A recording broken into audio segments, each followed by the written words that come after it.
মানুষ কিভাবে স্বর্গে যায়।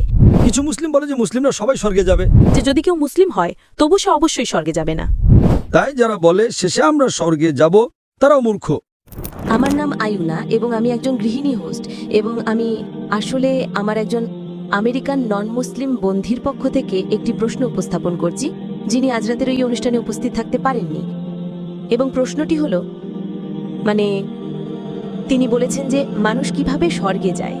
যেমন তিনি শুনেছেন যে কিছু মুসলিম বলে যে তারা সবাই শেষে স্বর্গে যাবে, এমনকি যদি তাদের কিছুটা সময় নরকে কাটাতে হয়। আর অন্যরা বলে যে কেউ জানে না তারা কখনো স্বর্গে যাবে কিনা। তাই কুরআন এ বিষয়ে কি বলে? তাই হ্যাঁ, এটাই প্রশ্ন। ধন্যবাদ। বোন, প্রশ্নটি আমাদের একজন আমেরিকান নন মুসলিম বন্ধুর। হ্যাঁ, তিনি জিজ্ঞাসা করেছেন যে আপনি জানেন মুসলিমরা যদি কিছু ভুল করে শেষে তারা স্বর্গে যাবে, এটা কি সঠিক? হ্যাঁ, কারণ কিছু মুসলিম বলে তারা সবাই স্বর্গে যাবে, কিন্তু অন্যরা বলে যে যদি কেউ মুসলিম হয় তবু সে অবশ্যই স্বর্গে যাবে না, কিন্তু তাদের প্রথমে নরকে যেতে হবে এবং তারপর স্বর্গে যাবে, ঠিক না?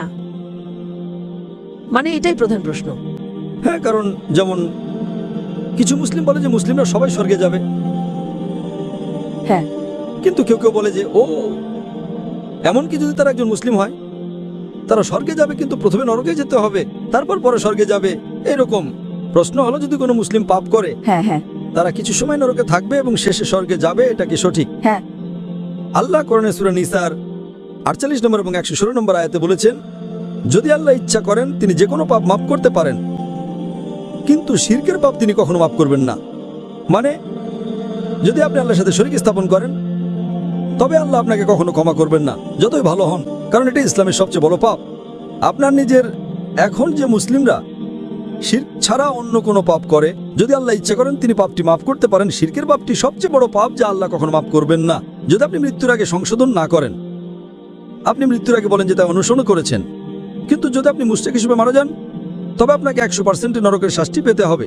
কিন্তু যে মুসলিমরা যারা নন মুসলিমদের বলে যে শেষে আমি স্বর্গে যাব, তারাও বড় মূর্খ। নরকে থাকা কোনো মজা নয়। হ্যাঁ, আপনি 1 মিনিটও সহ্য করতে পারবেন না বছরের পর বছর। তাই যারা বলে শেষে আমরা স্বর্গে যাব তারাও মূর্খ, কিন্তু নন মুসলিমদের তুলনায় কম মূর্খ। নন মুসলিমরা চিরকাল নরকে থাকবে। যে মুসলিমরা কোরআন অনুসরণ করে না এবং শুধু শিরক করে না কিন্তু অনেক পাপ করে, যেমন মদ্যপান, হত্যা, প্রতারণা, তারা নরকের আগুনে শাস্তি পাবে, কিন্তু শেষে তারা স্বর্গে যাবে। কিন্তু তারা কয়লার মতো হয়ে যাবে, জানেন কয়লা। তাই নরক কোনো মজা নয়। তাই যারা বলে শেষে আমরা স্বর্গে যাব, তারা জানে না যে নরকে 1 সেকেন্ডও থাকা সহজ নয়। তাই আমরা প্রার্থনা করি আল্লাহ সুবহানাহু ওয়া তাআলার কাছে যেন তিনি আমাদের পাপ মাফ করেন।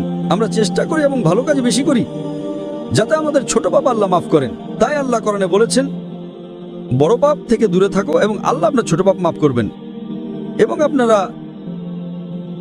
ইমাম আবাদ দাবিরের একটি বই লেখা হয়েছে 70টি বড় পাপ। তাই মুসলিমদের সতর্ক থাকতে হবে যাতে তারা শিরকে জড়িত না হয়। তারা সবসময় সালাত পড়বে, যাকাত দেবে, রমজানে ফাস্ট করবে, হজ করবে, বাবা মায়ের প্রতি ভালোবাসা ও শ্রদ্ধা দেখাবে। দেখবেন যে আপনি মাতলিটি করবেন না, জিনা করবেন না। সব আদেশ আমি ক্রমে বলছি, আপনি বুঝেছেন তো? তাই আমাদের মুসলিমদের দেখতে হবে যাতে আমরা কোরআন এবং হাদিসের নির্দেশনা অনুসরণ করি